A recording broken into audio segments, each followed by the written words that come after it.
మూడో మాట, మొట్టమొదటిగా నడవద్దన్నాడు, నిలవద్దన్నాడు, ఇప్పుడు కూర్చోవద్దన్నాడు. హల్లెలూయా. కూర్చోవద్దన్నాడు యేసయ్య. ఎక్కడ కూర్చోవద్దయ్యా అంటే అపహాసుకులు కూర్చుండ చోట కూర్చుండక అన్నాడు. సర్వంతర్యామిరైన నా తండ్రి, సర్వోన్నతుడైన నా దేవుడు, ఆయన మాటకి విలువిచ్చేవారిగా నువ్వు నేను ఉంటే ఖచ్చితంగా కార్యాలు చూస్తాం. దేవుడికి మహిమ కలుగును గాక. ఆయన ఏమన్నాడు? అపహాసుకులు కూర్చుండ చోట కూర్చుండక అన్నాడు. ఏమండి, ఎవడండి అపహాసుకులు? ఒక కుటుంబం నాశనం అయిపోతుంటే ప్రశాంతంగా నవ్వుకునే వాళ్ళు అపహాసుకులు. ఒక కుటుంబం దెబ్బలు తగిలి గాయాలు పొంది వేదన పడుతూ ఇళ్లలో వాళ్ళు రోదనలతో ఉంటే ఆ కుటుంబాల గురించి చెప్పుకొని అపహాసం చేసుకునేవాళ్ళు. బిడ్డలారా, ఒక కుటుంబం బలహీనతగా ఉంటే, ఒక కుటుంబం ఆర్థికంగా లేక తను ఇబ్బందులు పడుతుంటే పోయి ఆదుకునేవారిగా నువ్వు నేను మనందరం ఉండాలి. ఇది నిజం. అంటే చర్చి పెట్లయితే చేస్తామన్నా, మరి ఊళ్ళో వెళ్తాం మనకి ఎందుకన్నా అంటే, ఒకనాడు ఒకప్పుడు మనంతా ఊళ్ళో వాళ్ళవేనమ్మా, లోకానుసారంగా ఉన్నోళ్ళవేనమ్మా. ఈరోజు దైవికంగా దేవుళ్ళో ఉన్నాం, మనం దేవుళ్ళో ఉన్నామమ్మా. నిజంరా తల్లి. ఒకనొకప్పుడు ఎట్టున్నాం మనం చెప్పాలి, లోకానుసారంగా లేవా? దేవుడి నామానికి మహిమ కలుగును గాక. చీకటి బ్రతుకుల్లో నేనుండగా వెలుగుగా నింపావు నీవే కదా. చీకటి బ్రతుకుల్లో నేనుండగా వెలుగును నింపావు నీవే కదా. కృప చాలును యేసు, కృప చాలును, కృప చాలును యేసు, కృప చాలును. హల్లెలూయా. ఒకనాడు నువ్వు నేను ఆ పొజిషన్లో ఉన్నాను తల్లి. దేవుడు మహాకృపను బట్టి ఏ తల్లో ఏ తండ్రో నీ నా కోసం ప్రార్థన చేసి ఈరోజు ఆ రక్షణ కవచాన్ని మనకి ధరింపజేశారు. మరి నువ్వు నేను ఆ ఆపదలో ఉన్న ఆ వ్యక్తుల్ని ఆదుకోగలిగితే, వాళ్ళని ఓదార్చగలిగితే మనకేమైతే తెలుసా? ఆ ఆత్మల్ని పట్టబడతాం. దేవుడికి మహిమ కలుగును గాక. ఆ ఆత్మల్ని పట్టుకోగలుగుతాం. ఎందుకు? ఒకనాడు నువ్వు నేను అలాగొచ్చిన వాళ్ళమే. యేసుప్రభు నమ్ముకున్న వాళ్ళు ఇదే.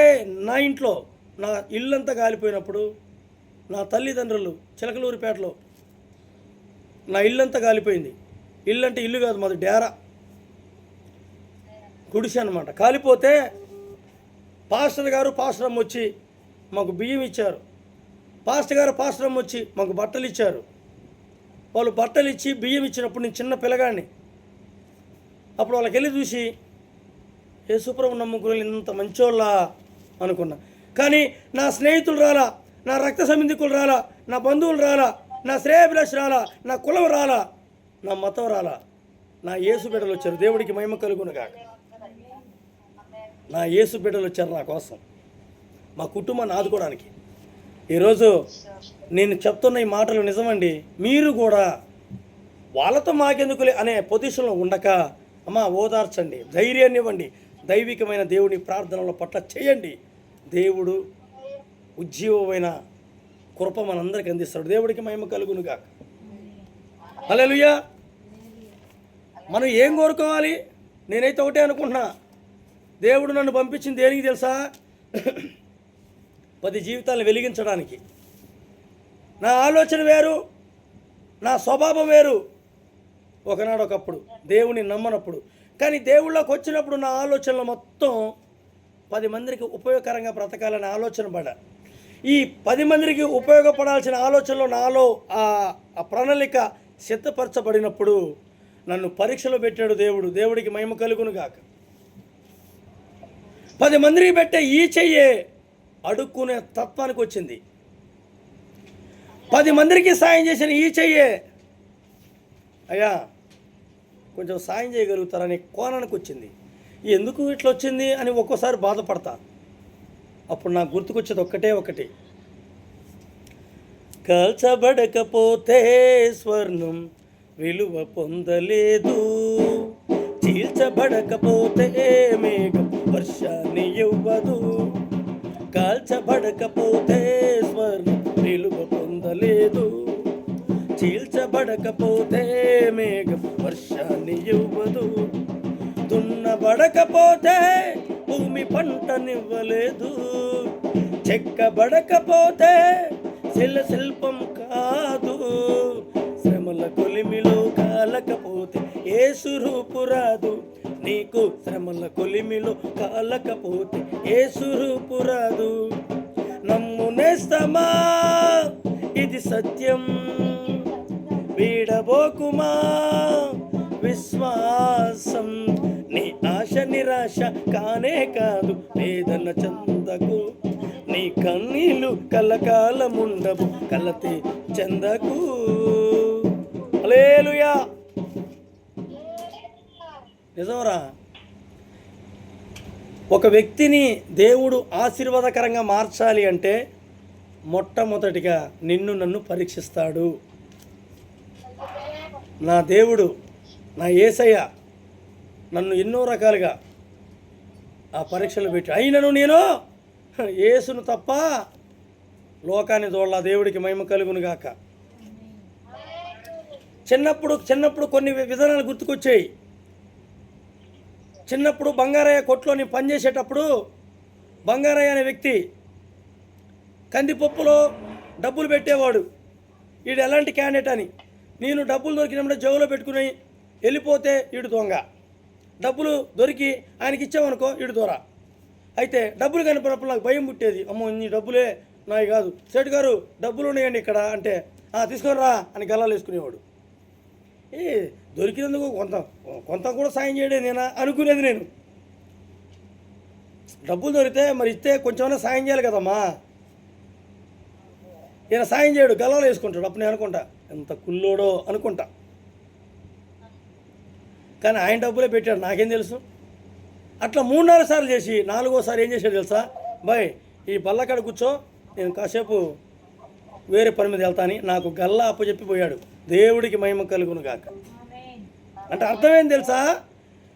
నీవు కరెక్ట్గా యథార్థంగా దేవుడి పక్షాన ఈ బాధలు, ఇబ్బందులు, ఇరుకులు, ఈ శ్రమలు నువ్వు అనుభవించగలిగితే దేవుడు నీకు ఆ బంగారాయి ఎలాగైతే గల్లా పెట్టి అందించాడో ఒకరోజు ఆయన పట్టజాలని దీవెనలు నీ మీద కుమ్మరిస్తాడు. దేవుడికి మహిమ కలుగును గాక.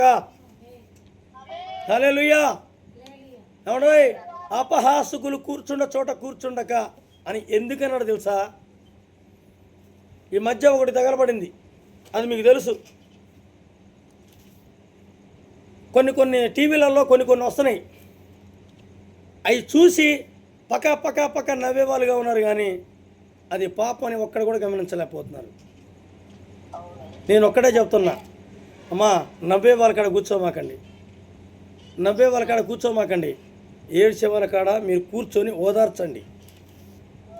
నవ్వు దేనికి వస్తుంది? దైవిక విషయంలోనా? కాదు.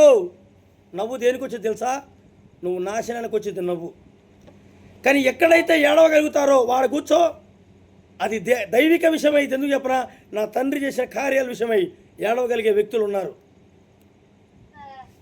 చెప్పుకోలేని బాధలతో ఆ తండ్రికి మహిమ చెల్లించుకుంటూ ఉన్న వ్యక్తులు చాలామంది ఉన్నారు. పనికిమాల వాటికి నవ్వుతా కూర్చోకూడదమ్మా. మనం అపహాసకులు అదే పని చేస్తారు. మనం అట్టకూడదు. మనం ఎట్టుండాలి తెలుసా? దైవికమైన దేవుడు విలువను తెలుసుకొని దివారాత్రులు కానీ చదువు లేకపోతే ప్రార్థనలో కూర్చో, చదువు వస్తే ఆ లేఖనాన్ని పరిశీలన చేయి. ఆ లేఖనమే నిన్ను ఉన్నత శిఖరంలో నుంచోబెట్టిద్దని దేవుడు మాట్లాడుతున్నాడు. హల్లెలూయా. దేవుడి నామానికి మహిమ కలుగును గాక.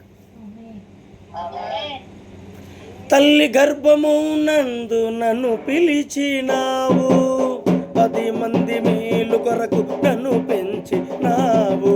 కృప చాలును యేసు, కృప చాలును, కృప చాలును యేసు, కృప చాలును. సమాధానమే లేక నేను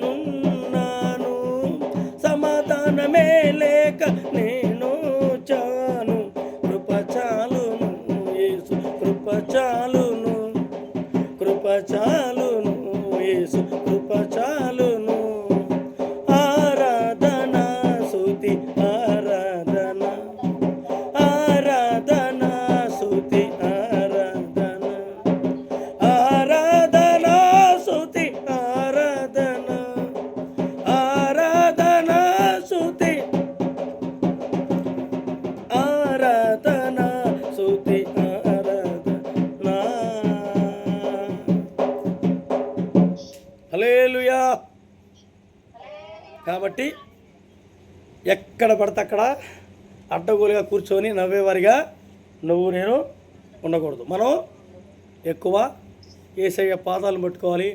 ఖాళీ దొరికితే ఆయన లేఖనాన్ని చదవాలి. ఒకవేళ ఇంకా ఖాళీ దొరికితే 10 మందికి సువార్త చేసి వాళ్ళని యేసులో నడిపించే బిడ్డలుగా నువ్వు నేను భారం కలిగి బ్రతకాలి. ఎందుకంటే నీ కుటుంబం ఈరోజు ఆ తండ్రిని తెలుసుకుని ఎంత సంతోషంగా ఉన్నావో అలానే ఆ బిడ్డలు కూడా ఆయన తెలుసుకొని ఆనందకరంగా బ్రతికినప్పుడు అప్పుడు నువ్వు సంతోషపడాలి తమ్ముడా, అప్పుడు నువ్వు సంతోషపడాలి బిడ్డ. ఇది ఆయన కోరుకునే కోరిక. నా పాపాలు ఆ రక్తంలో కడగబడి చేయాల్సిన పనులు ఇవి. దేవుడి మాటలు దీవించును గాక.